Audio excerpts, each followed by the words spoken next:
Hello guys. आज की इस वीडियो में हम कुछ क्वेश्चंस डिस्कस करने वाले हैं जो ASP डॉट नेट और सी शार्प से रिलेटेड है। तो बेसिकली क्या है कि जब आप डॉट नेट में इंटरव्यू देने जाओगे तो ये कुछ कॉमन क्वेश्चंस है जो आपको हमेशा ही पूछे जाएंगे। तो इस वीडियो में मैं ज़्यादा डिटेल में नहीं जाऊंगा, बस एक ओवरव्यू देना चाह रहा हूँ। जिस भी टॉपिक पे आपको प्रॉब्लम हो तो आप मेरे को कमेंट करो, हम डिस्कस कर सकते हैं। नहीं तो आप सर्च भी करोगे नेट पे तो आपको आराम से मिल जाएंगे। तो मोस्टली ये 22 पेज का है क्वेश्चन आंसर। तो उसको डिस्कस कर लेते हैं फटाफट से। तो फर्स्ट क्वेश्चन हमारा है basic of SP dot net. हाँ, इसमें वो क्या बोलते हैं कि आपका कंपाइलेशन मॉडल क्या है। जो भी डॉट नेट की जो आपका फ्रेमवर्क है वो कंपाइल कैसे करता है। वो क्या करता है, पहले सोर्स कोड को कंपाइल करता है इंटरमीडिएट कोड में, और फिर जो हाफ कंपाइल कोड होता है जो सोर्स कोड से कंपाइल होकर इंटरमीडिएट कोड बना है उसका हाफ कंपाइल कोड को बोलते हैं। तो वो JIT को जाता है, वो जस्ट इन टाइम कंपाइलर होता है वो, जो एक्चुअली कन्वर्ट करता है IL to machine specific instruction. तो मशीन स्पेसिफिक इंस्ट्रक्शंस क्या होती है, जो एक्चुअली एग्जीक्यूट करती है, जो वो आपके रजिस्टर्स होते हैं और जो कंट्रोलर्स होते हैं तो प्रोसेसर, तो वो सब मिक्स कर कर वहाँ पे बनता है। तो आपको ये बस ये ध्यान रखना है कि JIT को देता है और हाफ कंपाइल कोड को देता है, बनाता है। तो इसको ध्यान रखोगे तो आपका ये क्लियर हो जाएगा अगला क्वेश्चन। सेकंड है CLR के मतलब कौन कौन से टास्क वो परफॉर्म करता है। तो CLR की फुल फॉर्म यही है, कॉमन लैंग्वेज रन टाइम। जो इसका काम क्या है, एक तो गार्बेज कलेक्शन है। जो मेन मेन मोटे मोटे जो काम है मैं बता देता हूँ। गार्बेज कलेक्शन है, गार्बेज कलेक्शन के क्या काम आते हैं, जो भी आप ऑब्जेक्ट्स बनाते हो तो उसका जो लाइफ टाइम होता है वो कैसे होता है कि जैसे मान लो कोई ऑब्जेक्ट बनाया, फिर उस पर आप कुछ मैनिपुलेशन करी, बट कुछ ऑब्जेक्ट्स होते हैं जिसको हम यूज नहीं कर रहे होते, तो वो गार्बेज कलेक्ट कर लेती है और हटा देती है। इससे क्या होता है कि मान लो आपकी 1 GB की मेमोरी है, उसमें आप प्रोजेक्ट रन कर जा रहे हो, अगर गार्बेज कलेक्शन नहीं होगी तो वो क्या होगा, वो सारी मेमोरीज में पड़े रहेंगे और फिर एक बार आपकी मेमोरी फुल हो जाएगी और आपका अनरिस्पॉन्सिव हो जाएगा प्रोग्राम। बट गार्बेज कलेक्शन की वजह से वो नहीं हो पाता है। IL to native CTS। So वही था जो अभी हमने ऊपर डिस्कस किया कि इंटरमीडिएट लैंग्वेज कोड को नेटिव में कन्वर्ट करता है, जो कि मशीन स्पेसिफिक इंस्ट्रक्शन है, तो उसमें वो कन्वर्ट कर देता है। कॉमन टाइप सिस्टम होता है इसमें, जैसे आप तो कॉमन टाइप सिस्टम क्या होता है कि जो कॉमन लैंग्वेज स्पेसिफिकेशन से ये इंटीग्रेटेड होता है। तो इसका क्या मतलब है, जैसे अगर आपने कभी डॉट नेट फ्रेमवर्क में काम किया हो तो उसमें क्या होता है कि आपको डिफरेंट लैंग्वेज सपोर्ट मिलता है, जैसे F# है, C# है और VB है। तो इसमें क्या करते हैं कि जो कॉमन लैंग्वेज स्पेसिफिकेशन है वो क्या करते हैं, कॉमन टाइप सिस्टम बनाता है। तो आप जैसे किसी भी लैंग्वेज में करो तो वो कन्वर्ट कर कर एक सेम लैंग्वेज में ही कन्वर्ट होते हैं। तो एक कॉमन टाइप सिस्टम बन जाता है कि इट डजेंट मैटर कि आपने किस लैंग्वेज में कोड लिखा है, बट अल्टीमेटली वो एक मशीन स्पेसिफिक इंस्ट्रक्शन सेम ही बनती है। तो एक ये CLR का एक बेसिक टास्क रहता है। इसी वजह से डिफरेंट टाइप ऑफ लैंग्वेज को के यूज कर कर भी हम सेम एप्लीकेशन बना सकते हैं। जैसे वेबसाइट में भी काफी पहले VB काफी पॉपुलर था, बट उसके बाद C# ही चल रहा है। काफी वो F# में भी काम करने लगे थे लोग। तो वो सब अलग अलग उसमें कर कर एक सेम प्लेटफॉर्म की एप्लीकेशन बना सकते हैं। अभी नेक्स्ट क्वेश्चन है सेशंस। अब सेशन के बारे में करने, वैसे तो डॉट नेट कोर API में अब सेशन आप कर सकते हो, बट मोस्टली ये जब आप यूजर इंटरफेस बनाते हो तभी आपका काम आता है। बट आपको पता होना चाहिए सेशन होता क्या है। तो सेशन का काम है कि मेंटेन यूजर स्टेट को आप मेंटेन करने के लिए बनता है। सेशन बहुत इजी होता है इम्प्लीमेंट करना। आपको बस सेशन और एक एरे होता है, एरे ऑफ ऑब्जेक्ट आप उसमें बना सकते हो, उसमें किसी भी तरह की इन्फॉर्मेशन डाल सकते हो। तो जैसे इसमें स्टोर एनी ऑब्जेक्ट, हम कोई भी ऑब्जेक्ट बना सकते हैं, secure and transparent from the user. तो सिक्योर होता है क्योंकि जैसे ही अंदर जाता है उसको कोई एक्सेस नहीं कर पाता है, और यूजर स्पेसिफिक होता है। तो ऐसा नहीं है कि अगर मैंने अपना सेशन बनाया है एक यूजर के लिए और दूसरा यूजर आता है तो उसके सेशन में एक्सेस कर सकता है, तो बहुत सिक्योर होता है। तो इसको इस तरह से हम हैक नहीं कर सकते। इसमें कॉम्बिनेशन बनते हैं, कुकीज़ के ऊपर कॉम्बिनेशन बनते हैं और जो सर्वर की मेमोरी होती है उसमें कॉम्बिनेशन बनते हैं। तो ओवरव्यू के लिए बस ये ध्यान रख लेना कि किसी तरह ऑब्जेक्ट बनाते हैं ट्रांसपेरेंट होता है यूजर, मतलब एक यूजर दूसरे यूजर का सेशन नहीं देख सकता है। डिसएडवांटेजेस इसके क्या होते हैं कि क्योंकि सर्वर मेमोरी पे भी काम करता है, तो जो लार्ज वॉल्यूम्स ऑफ डेटा वो हम स्टोर करने में हमें प्रॉब्लम होती है। तो उसके लिए हम SQL सर्वर की तरफ जाते हैं, क्योंकि अगर मान लो आपको 100 रिकॉर्ड्स 1000 रिकॉर्ड्स स्टोर करने हैं तो सेशन में रखना ठीक नहीं है, क्योंकि वो मेमोरी फुल कर देता है। और सीरियलाइजेशन डिसीरियलाइजेशन होती है क्योंकि ये जेनरिक टाइप्स नहीं होते। होता क्या है कि सेशन में हम कोई भी ऑब्जेक्ट डाल देते हैं, जैसे हम सीरियलाइज ज़्यादा करते हैं इसमें, क्योंकि जब आप सेशन SQL सर्वर की तरफ लेकर जाओगे तो आपको सीरियलाइज करना ही पड़ेगा उसको।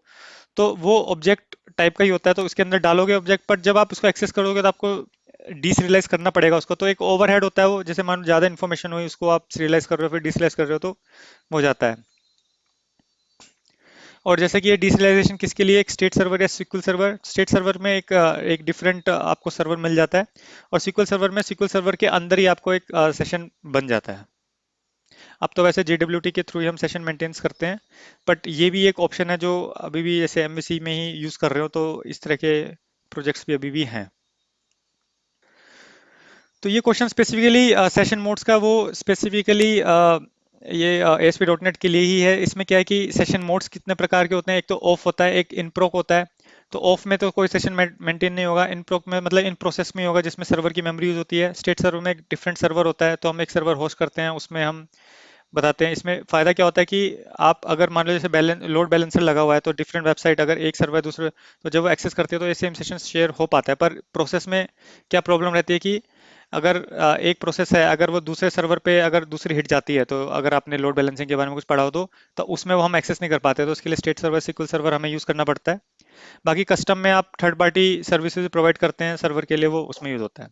तो और के लिए इतना काफ़ी है। अब आते हैं वेब फॉर्म्स और वेब गार्डन में क्या फ़र्क है। वेब फॉर्म्स क्या होते हैं कि you may need to use multiple server to host, तो ये लोड बैलेंसिंग के थ्रू ही अचीव हो सकता है। कि वेब फॉर्म्स क्या है कि जैसे फार्म होते हैं, एक अलग अलग सर्वर हम बना देते हैं, तो लोड के हिसाब से आपको अलग अलग सर्वर आपको रिडायरेक्ट कर दिया जाता है। और मेन क्या होता है कि एक रेप्लिका चलती है दोनों में, कि अलग अलग सर्वर्स पे आपकी वेबसाइट की कॉपीज रहेंगी, और उसमें क्या होता है, हमको सेशंस के लिए SQL सर्वर या स्टेट सर्वर यूज करना पड़ता है, जो एक कॉमन इस तरह का सर्वर होगा जो इधर से सेशन मेंटेन करेगा। तो ये तो हो गया वेब फॉर्म्स। वेब गार्डन क्या होता है कि जो आपने W3WP प्रोसेस के बारे में सुना होगा, अब तो जैसे डॉट नेट में बिल्कुल ही अलग ही EXE चलती है, डॉट नेट EXE करके वो होता है। बट इसमें जब हम पहले पढ़ते थे तो कई बार पूछ लेते कि अच्छा आपने काम किया तो उसमें क्या होता था। तो W3WP एक प्रोसेस होता था जो हमें हेल्प करता था हमारे सर्वर रिलेटेड टास्क परफॉर्म करने के लिए। तो उसमें जब हम मल्टीपल वर्कर प्रोसेसर को अनेबल कर देते थे तो उसको वेब गार्डन कहते थे। डिटेल में करा तो मैंने भी नहीं है, बट काफ़ी बार ये क्वेश्चन पूछा गया, तो W3WP आप बता देते तो वो कहते हैं कि अच्छा थोड़ी तो नॉलेज है, अब ध्यान नहीं होगा। तो थोड़ा सा देख लेना, अगर आपसे भी क्वेश्चन पूछा हो तो थोड़ा इसको और ग्रिल कर लेना कि भाई और क्या कर सकते हैं इसमें। अब नेक्स्ट क्वेश्चन है कि इम्प्रूव डॉट नेट परफॉर्मेंस कैसे कर सकते हो। अब ये क्वेश्चन काफ़ी कॉमन है, सी शार्प में भी आपको यूज़ हो सकता है। तो कॉमनली एक होता है कि आप कुछ कहे ना पाओ, और कुछ होता है कि दो तीन पॉइंट होते हैं तो आपका थोड़ा सा स्ट्रॉन्ग पॉइंट बन जाता है। तो उसमें क्या है कि मैनेज मेमोरी एफिशिएंटली आई डिस्पोजेबल इंटरफेस आप यूज़ कर सकते हो। तो आई डिस्पोजेबल इंटरफेस का क्या काम होता है, जैसे ही आप कुछ एग्जीक्यूशन खत्म होता है तो आप उसको डिस्पोज कर देते हो ऑब्जेक्ट को। तो आई डिस्पोजेबल जब आप करोगे तो वो ऑटोमेटिकली उसको क्लेम करता है ऑब्जेक्ट को गार्बेज कलेक्शन। उसमें हम फोर्सफुली गार्बेज कलेक्शन भी इन्वोक करवा सकते हैं। एक तो ये हो गया कि आई डिस्पोजेबल इंटरफेस हम यूज़ कर सकते हैं। मल्टी थ्रेडिंग कर सकते हैं। मल्टी थ्रेडिंग एक तो होता है कि हम प्रोसेस के थ्रू कर सकते हैं, पर जब हम वेब की बात करते हैं तो उसमें एक कंसेप्ट होता है असिंक का, जिसमें मल्टीपल प्रोसेस के थ्रू हम एप्लीकेशन कर सकते हैं। बट असिंक का भी एक केस है कि जिसमें आप को थोड़ा सा ध्यान रखना पड़ता है कि आपको किन प्रोसेस में आपको असिंक लगाना है, किस में नहीं लगाना है।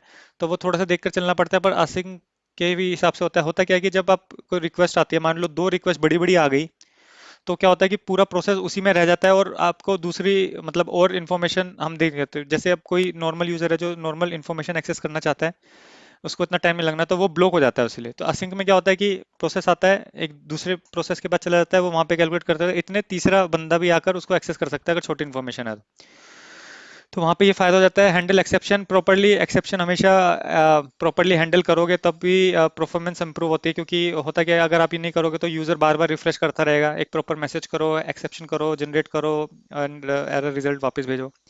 स्ट्रिंग और स्ट्रिंग बिल्डर में चूज करने में भी परफॉर्मेंस काफ़ी इंप्रूव होती है। तो होता क्या है कि जब आप स्ट्रिंग में मैनिपुलेशन करते हो, मान लो आपको एक कुछ ऐसा कोई आपका लॉजिक है जिसमें 10-12 चीज़ें हैं जिसमें आपको स्ट्रिंग मैनिपुलेशन करनी पड़ रही है।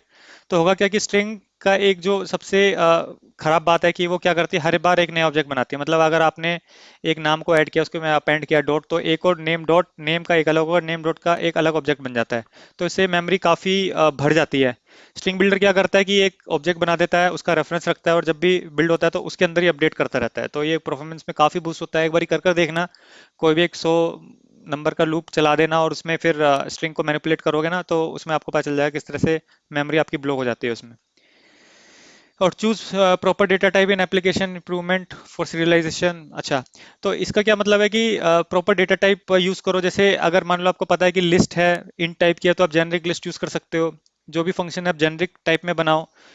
लिस्ट ऐसी यूज करो जो जेनरिक्स हो, जिसमें आप ऑब्जेक्ट भी आपका जेनरिक टाइप्स हो। उसमें अवॉइड करो कि आप ऑब्जेक्ट्स में इंफॉर्मेशन ना रखो। वेर का ज़्यादा यूज़ करो एज कम्पेयर टू कि आप ऑब्जेक्ट बना रहे हो या डायनेमिक ऑब्जेक्ट ज़्यादा यूज़ कर रहे हो। तो उसमें क्या होता है कि परफॉर्मेंस काफ़ी इंप्रूव होती है, कि उनको पहले से पता चल जाता है कि किस तरह का डेटा टाइप आने वाला है, और सर्चिंग में भी काफ़ी हेल्प मिलती है। और इस रियलाइजेशन में यूज इग्नोर कर सकते हो। तो जो होता क्या है कि जब आप वेब एपीआई से रिस्पॉन्स भेज रहे होते हो तो उसमें काफ़ी डेटा होता है जो हम यूज़ नहीं होता, जैसे डेट टाइम अपडेशन, वो काफ़ी बहुत कम जगह यूज़ करते हैं हम। एडिट अपडेट में यूज़ करते हैं, बाकी इन्फॉर्मेशन दिखाने के लिए इतना नहीं करते हैं। तो वो केसेस इग्नोर किए जा सकते हैं। तो आप उसमें इग्नोर करके एक टैग होता है, उसको आप यूज़ कर सकते हो। तो आपकी सीरियलाइजेशन में अननेसेसरी सीरियलाइजेशन नहीं होगी, उसको आप अवॉइड कर सकते हो।